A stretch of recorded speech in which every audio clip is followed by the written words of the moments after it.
Hey everybody, this is James with thegraymattersblog.com coming to you on another walk through the beautiful South Texas woods.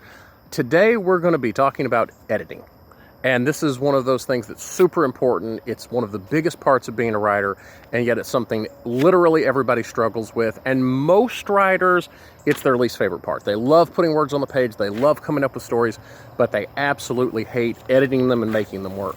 Now, there's a few people, usually who were editors before they were writers, that actually do enjoy editing more, and well, if that's you, you're weird, but we love you anyway.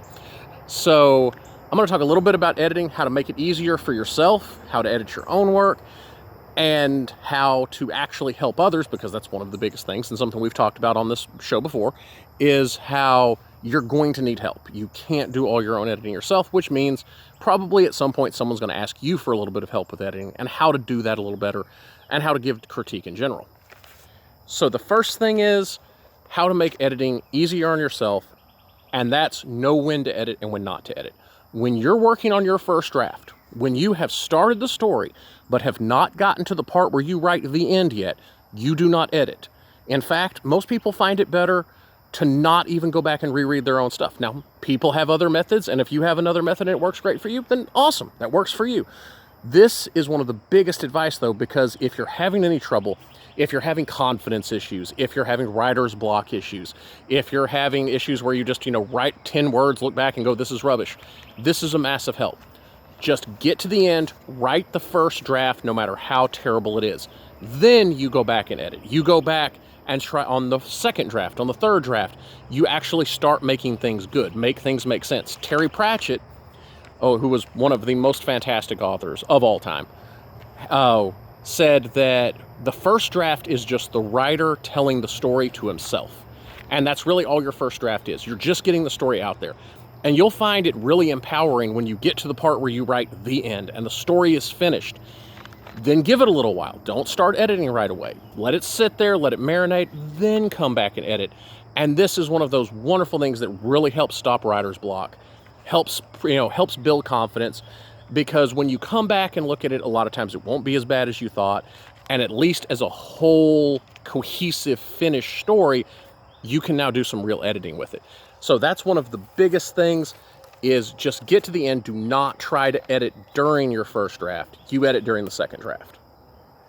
Okay, now once we start these drafts, once we start the second and third and whatever, I'm going to tell you, most people, unless you've heard this editing advice before, and like all my advice, this is what works for me, this is what I've been told by other people, this is what works for a lot of really great writers.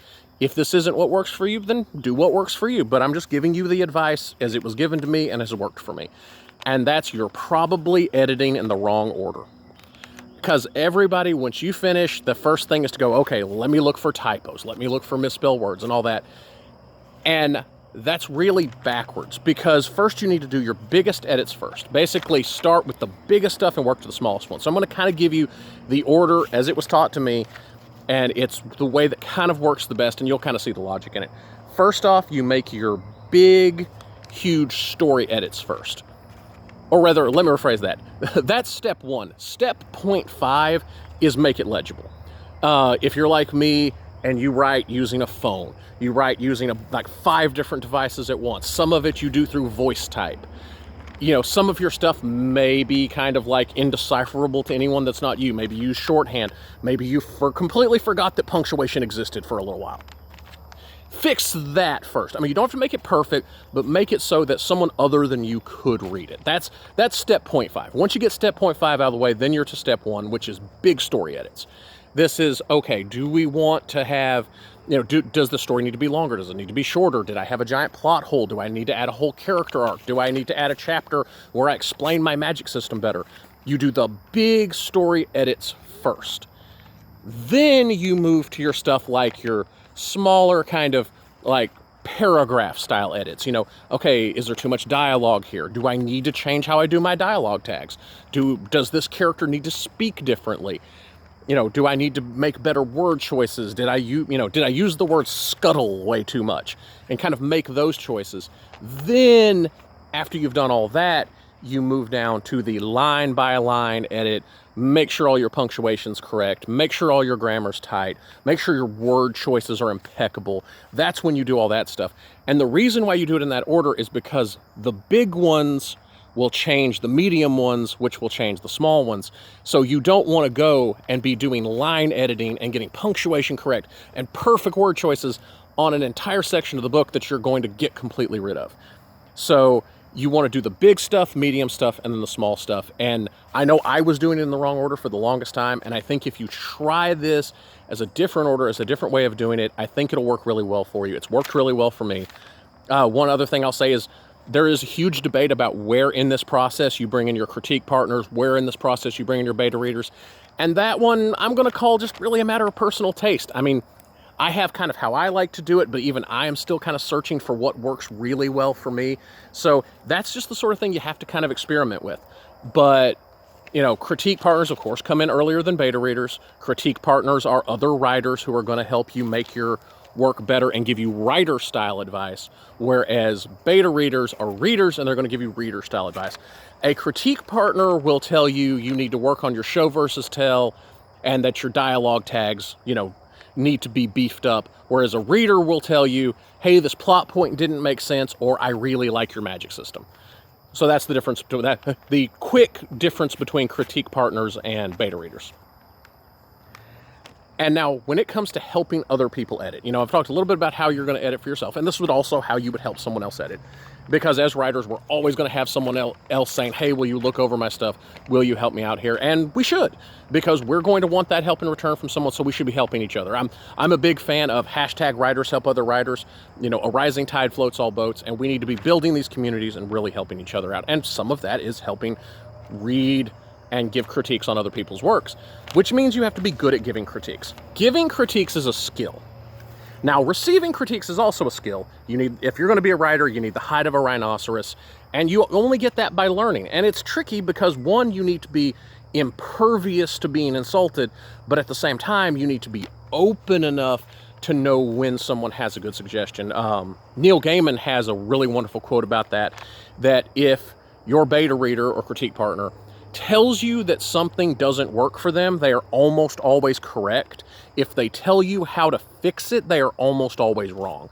So that's, you know, that's not 100%, but, you know, Neil Gaiman's a pretty awesome author, and I think he knows what he's talking about. It's not always going to be that case, but it is kind of a place for your head to be at. So if they tell you there's a problem, at least if more than one of your beta readers or critique partners tell you that, then they may be on to something.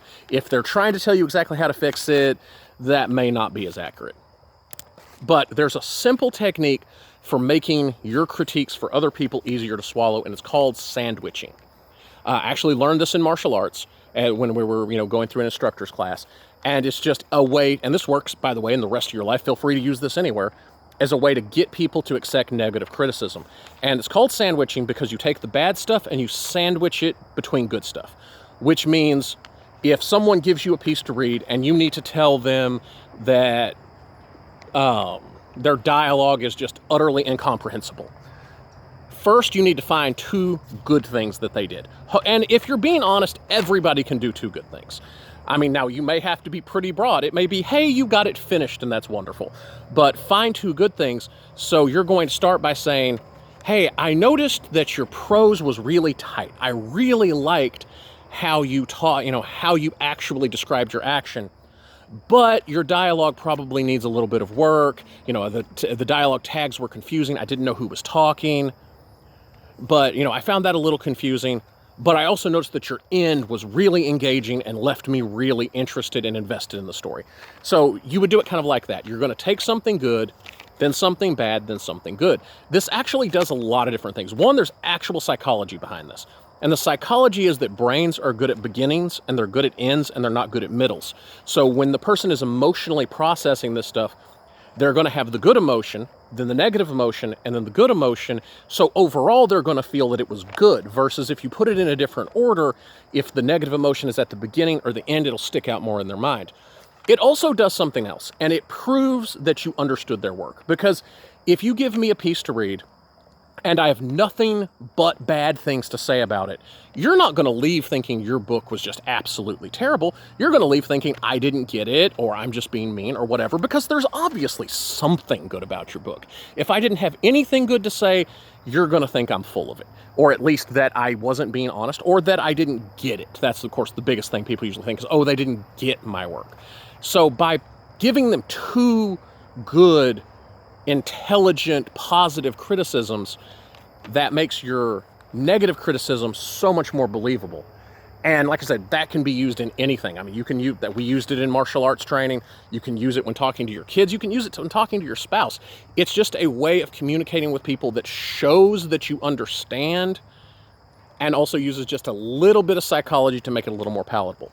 So anyway, guys, that's just a little bit on editing and a little bit of things that have worked for me. Again, if this doesn't work for you, that's cool. You know, this is all stuff that was taught to me by other people, all stuff I learned from other people, and it's stuff I've put to use and has worked good for me. It's stuff that's worked good for Sharon. And if you find a way that goes against this advice that works for you, then absolutely do it that way. But hopefully some of the stuff will be a stepping off point and a place for you, if you're having trouble with this stuff, a new thing to try that can kind of get you unstuck. I'm really glad you guys have joined us on this walk today, talking a little bit about editing. And I hope you guys will like and subscribe. Check us out on our blog, and I will check you guys on our next walk.